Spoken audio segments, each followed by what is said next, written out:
Sure. Okay. Hi, this is Scott Monahan, and I am the career development coach with Weidel Realtors, and I'm here with Courtney Graham, who's the marketing associate with Weidel Realtors. And I'd like to welcome you to another session of skill development online with Weidel. Today we will be talking about the MVA, that's market value analysis, somewhat synonymous. If you're unfamiliar with the term, it is essentially a CMA, but in the Weidel case we call it a market value analysis. And we'll also be doing some work with Moxi Present online. So first, let me talk about the MVA for just a second. The reason for the discussion is that we'd like to use the MVA as a sales tool, and we'll talk about the components of that sales tool, and we'd like to use it for some things other than the obvious, which is presentation to a seller on a listing. The first of which is, if you're familiar with putting together a professional MVA, we highly recommend that it be done with all the full color presentation materials available at Weidel, plus being bound so that it has some substance to it. But I'd also like to suggest in the beginning a couple of components that you may want to insert in the beginning of any professionally prepared MVA. The first of which would be your personal biography or resume. Now, you may or may not be aware that we have spent some time in the offices creating the bio for your Zillow and your online presence, but I'm also going to suggest that that should be a tool that should be printed and regularly inserted into every MVA that you ever put together. The reason for that is that over time, if the seller has not made a decision to list with you immediately and keeps the MVA, it is a silent salesperson that has all of your attributes. The second thing that I would recommend that you put in as a regular addition to the MVA are some of the Weidel corporate sales tools, which are available to you online on the Weidel Hub. The ones that I specifically would reference would be the one that is maximum exposure, which shows all of the migration of where listings are promoted within the company. The second one would be leading real estate companies of the world as a way to establish the size and interconnectivity with the national and global market through Weidel, which is akin to what other real estate companies present as part of their franchise. In our case, Leading Real Estate Companies of the World is the world's largest association of independent real estate companies. It is not a franchise, but it does indicate that as an independent company, our organization sells more real estate than any other association in the world.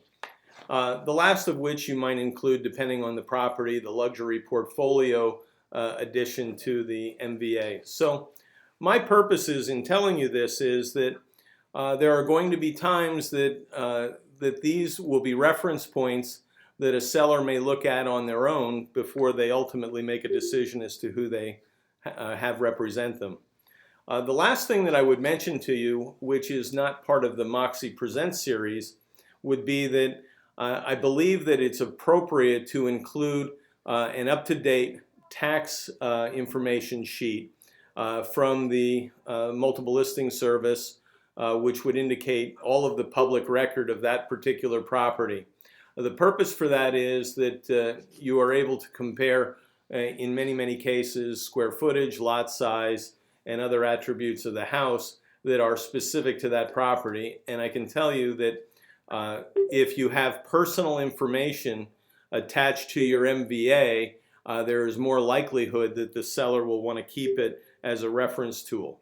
So those are some of the components, other than the factual information that'll come out of Moxi Present regarding comparable available properties and solds, that I would include into an MVA. The last thing that I'd like to mention before I turn the meeting over to Courtney is that there are numerous places to use an MVA other than the second step of a listing presentation. The biggest example that I would give to you is that if you were to carry the sample or a sample of an MVA with you, along with your appointment book, if that's what you use, and at the time that you speak with any prospective seller, if you're accustomed to saying, well, I'm going to go back to my office and prepare a market analysis to determine the price of your home, for many, many people who have not engaged a real estate agent for a long time, that is an abstract concept as to what it is that they're going to be getting. But if you were able to pull out a sample that is professionally done, which includes those pages that I had indicated in the beginning, and a sample of a property including tax records, and say, this is an example of what I will be bringing back to you, I think that you'll find that it will provide a lot more perceivable value for the sellers and a little bit more interest in having you come back for that second appointment. So the last thing that I'll say before we turn it over to Courtney is that if you were to look on the Weidel Hub and under the skill development section, you will find a series of how-to instructional sheets that have been put together very, very recently by Weidel. The first of which is how to create a real estate bio. And what I would recommend, if you have not read this, it is extremely worthwhile for you to put together your bio and attach it every place you can. Whether you meet with a buyer for the first time and you give them an initial packet, whether you meet a prospective seller for the first time, it should always be included in that. There are numerous accounts of people who have not made a decision but kept the MVA and years later actually called the real estate agent because all of that contact information and all of that reminder of who they were dealing with was right there present in the MVA and brought forth business that might have been lost to a competitor. The second how-to that I would recommend is how to conduct a listing preview appointment, which is the two-step listing approach.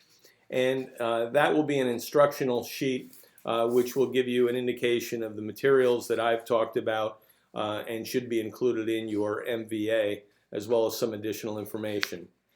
And lastly, I'll just mention that there is a how-to instructional sheet that has been put together for Moxi Present.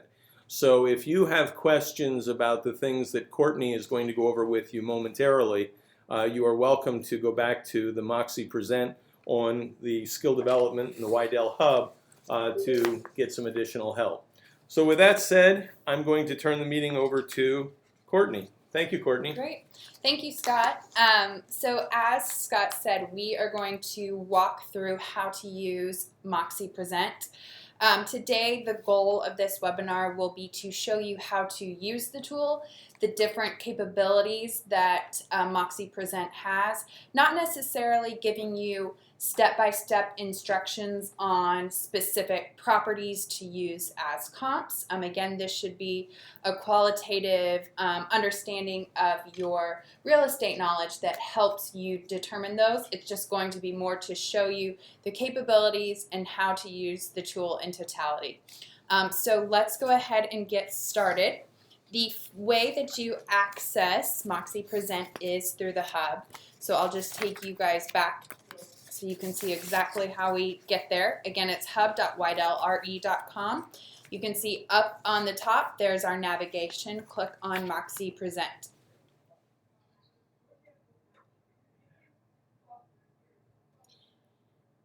So as it's coming up, it's a little slow right now. Here we go. Great, so now we click on Start a New Presentation. For this example, we are going to do a seller's presentation, and for the property that we are going to use, we are going to click on Trend Seller. So up here, if you want to click on Presentation Created For, this is where you can specify, and this is just for your reference. So I'm going to do Weidel webinar training. And I have selected a subject property for us to use that does have an MLS number. So I'm going to go ahead and plug that MLS number in right now.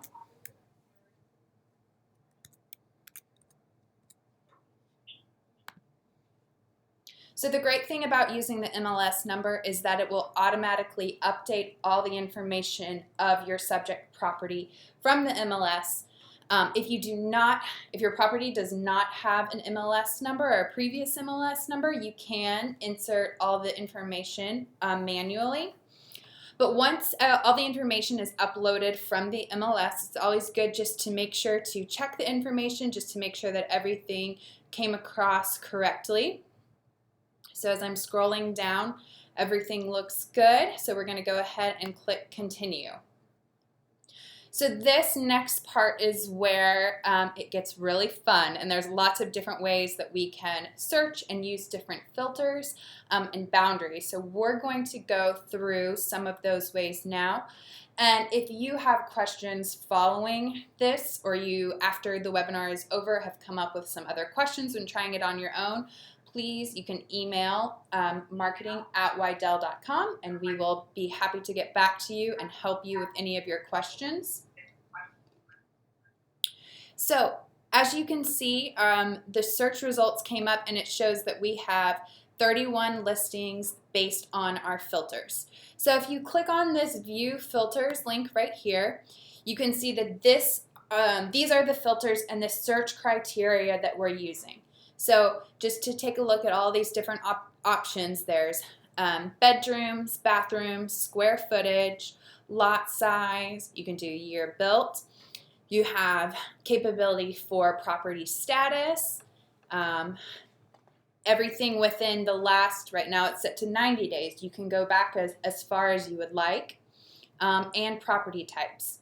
So for our first example, I want to go ahead and maybe change some of these filters a little bit. So let's see, bedrooms I'm going to keep as is, bathrooms I'm going to keep as is. Let's see, square footage. Our property has 2,200 square feet, so I think that looks good. Lot size, I'm going to go ahead and just put no max in there just to see if it changes anything. Year built, not really concerned with, so I'm going to go ahead and just take this out. Again, this is just to show you an example. For the property status, we would recommend that you can see all of these options that are selected right here. I'm going to recommend that we just have active, sold, and pending. So you can go ahead and click on the others just to deselect them. So changed in the last 90 days. If I wanted, I could go all the way back to, say I want to take a look at 365. I could just update it right there. Or I could go ahead and keep it at 90. Since the property is a townhouse, I'm going to go ahead and keep those property types as is. Then I'm going to go over here and click on search.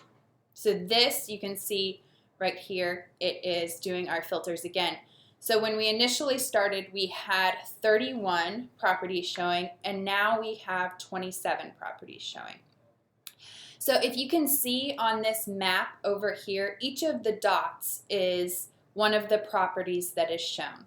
So you can kind of, I'm just hovering over each of these properties, and it's giving me a little bit of information about it. You can also click on it, and it will show you more details about it. Say you want even more, just click on View Details, and you can see more information about each of the properties. So I'm going to go ahead and click out of that. So you can see this little marker right here shows where my subject property is. I'm going to go ahead and zoom out just a little bit so that we can get a better understanding of the location of all the properties that were selected. So they're kind of a little bit all over the place. Right now I have all of our properties right up here sorted by distance. So when I scroll down, it'll be the properties that are closest that show up first in this listing. But if I take a look over here at the map settings, My property is in Princeton. It's in Princeton Junction, which is West Windsor school. So I know that I probably want to stay within that school district as well when I'm looking for other properties or comps to use. So I can know pretty much that I don't want anything over here in Lawrenceville. And this is, pretty close to Plainsboro Center, so I think these properties are okay. Up here by the university, I probably don't want those because that will be Princeton schools. So I'm going to go ahead and use the boundaries function. So I'm going to go ahead and click boundaries over here. And I'm going to, let's say I want to do from right here. I want to click on draw, and I'm going to go from about here to about here. Just making a nice wide area. So now after I have drawn my boundaries, you can see it filters them again. And these are all the properties that fall within that boundary. So say after looking at this again, I realized, oh, maybe I need to adjust my boundaries a little bit. You can just click on one of the circle points and extend your boundaries from there. So maybe I need to go down a little bit, and it's recalculating again. That didn't really add anything, so now I'm going to I'll take this one out a little bit as well. And then it's recalculating. So again, you can see by using the boundary tool, if you are very familiar with an area, you know the towns very well, you know the school districts very well, this would be another one of the way that you can kind of narrow down your field to really get the certain data or the certain criteria that you would like. So now that I have my filters set how I would like them, as well as my boundaries set how I would like them, I'm going to go ahead and take a look at all of the listings that show up meeting all of these criteria. So again, when we started out, we had 31 listings based on our filters, and now we've whittled it down to about 12. So you can go ahead and you can scroll through all of these properties, see if you feel like they would be a good fit for you to use or not. If you want to, sometimes the easiest way, I feel like, if you select all of these properties to use, then as you're going down here, and again, you would be using a lot of your qualitative knowledge that you have, but maybe I see one that I think, oh, you know what, actually, I don't really feel like this would be a good comp. You can just click on it and it will remove it from your selections. You click on it again, it comes right back up. Another little tip for you guys is when you are looking at your list of properties that come up on the left-hand side, when your mouse is over that property, you can see on the right-hand side that there's a little gray bubble that shows up. It'll be right here if you look when I'm hovering my mouse over on the left-hand side, you can see that that little gray bubble is around the property on the right-hand side in the map. So that will help give you an idea of where that property is located. So again, I'm scrolling down. All of these look good to use. Again, if you did not want to include it, you can just click remove, add it back in, just click on it again. I mentioned this earlier, but I do just want to show you one other way. So all of my properties right here are listed by distance. So the properties that are closest to my subject property are showing up first, and they decrease as I go down the list. So there are some other ways that you can sort the listings that show up. If you click right here, you can do it by status, by price, date listed, bedrooms, bathrooms, square footage. So those are a few other options of ways that you can use the search functionality. So for our webinar today, I'm going to go ahead and include all of these listings here. And again, each property is different as far as the number of properties that you will use. So we're not saying that there's a set number at all. Some will have many more comps just based on the properties that are available or have been available, and some will have very few. So I'm going to go ahead and click continue now that I have selected the properties that I would like to use. And it's going to go to this next field, which is my comps field. So it's taking some time to think right now. But up here you can see our subject property is the first one on top. It has the star. And if you scroll down, here are the 11 other properties that we are going to use as comps. So again, this gives you another opportunity on this screen. You can always delete if you would like. Also, there is a button up here that allows you to add a custom comp if you would like. So you can, if you would like to, you can always just enter in the MLS number, and you can scroll down to the bottom and click continue as well. So let's go back to see where we are right now. So all of this material looks good. I'm going to click, on the bottom, I'm just going to delete this one because this was the custom comp that we started. So yes, I would like to remove this listing. And now we're going to go ahead and click continue. So this is where you can incorporate an estimated pricing. For right now, we are going to skip the estimated pricing.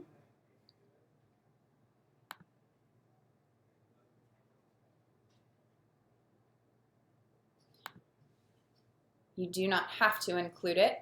And now it takes you to our presentation screen. So this is where you can include as many of these one sheets and our property summary and our comps as you would like. So all of these right here, I know this seems a little daunting. It's a big list right here. This is our full complete listing consultation. So as Scott kind of prefaced in the beginning, he gave some recommendations for sheets that he would include. So for most of our MBAs, you wouldn't want to include all of the documents that are in the listing consultation.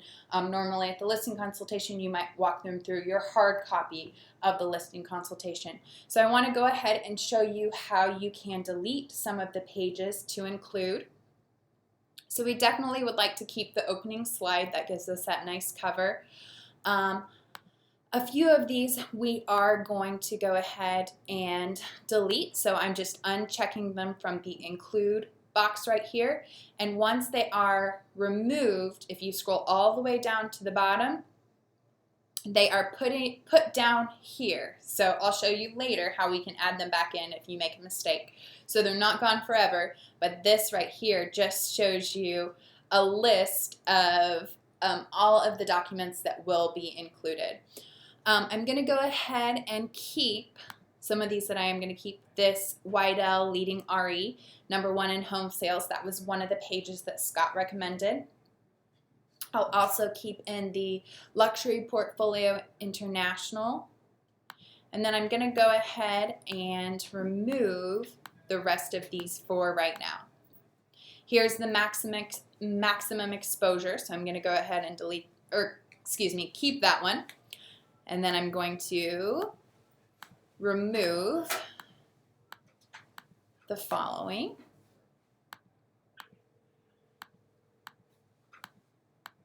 So again, all of these pages are pages that are found in your listing consultation.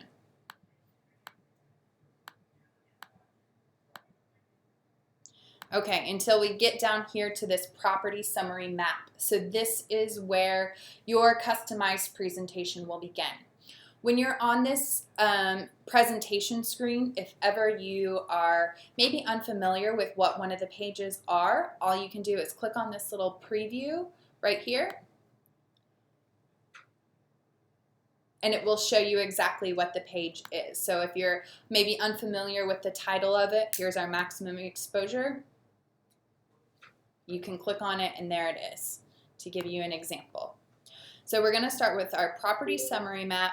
Then we have listing detail, Did you take a homeowner's insurance?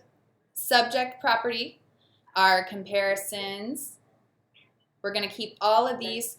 The pages that we're going to remove down to the bottom are the estimated seller's net proceeds and the estimated pricing.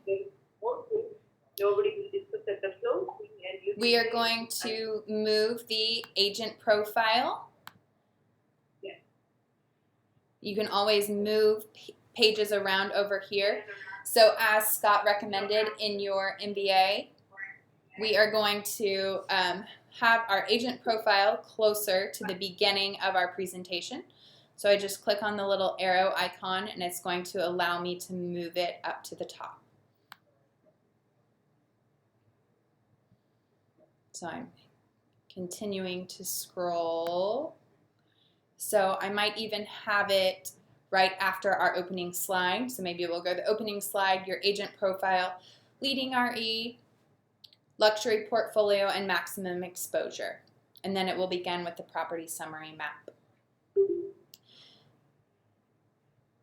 So again, very easy to move pages around if you would like. You can go down to the bottom and see all of the sheets that maybe we are not including. If you want to go ahead and add them back in, you can just click include.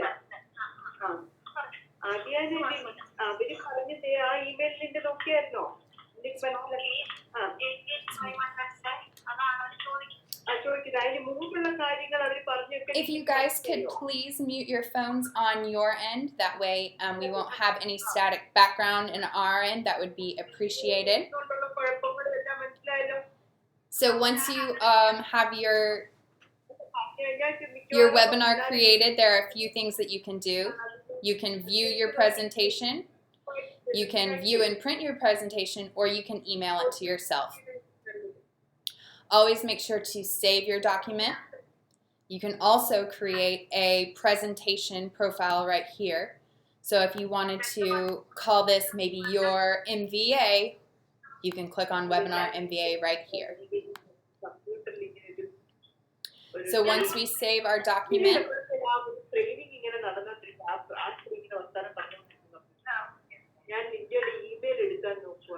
so now it is saved. I can click on here, view and print the PDF. So now it's generating a PDF for me.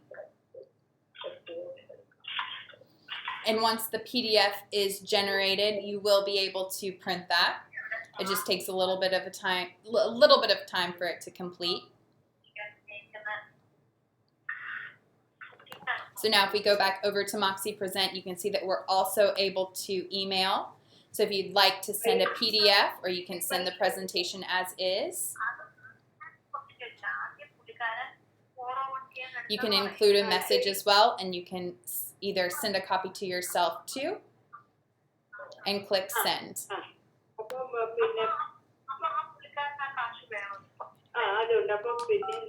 All participants are muted, but may unmute themselves. So from here, that pretty much walks us through the whole presentation.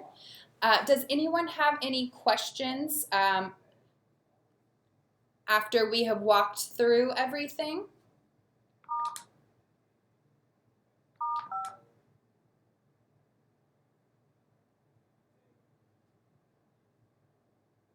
Your entry is not valid. Okay, great. Well, thank you guys very much for being on the line and on this webinar with us. The webinar was recorded, so we will be able to post this to the hub in case you would like to refer back to it. Again, if you have any questions after going through this webinar, as well as trying to create a presentation on your own, please feel free to contact us. You can email marketing@weidel.com. Again, we really appreciate your time, and we look forward to our next webinar training. We'll talk to you later. Thank you.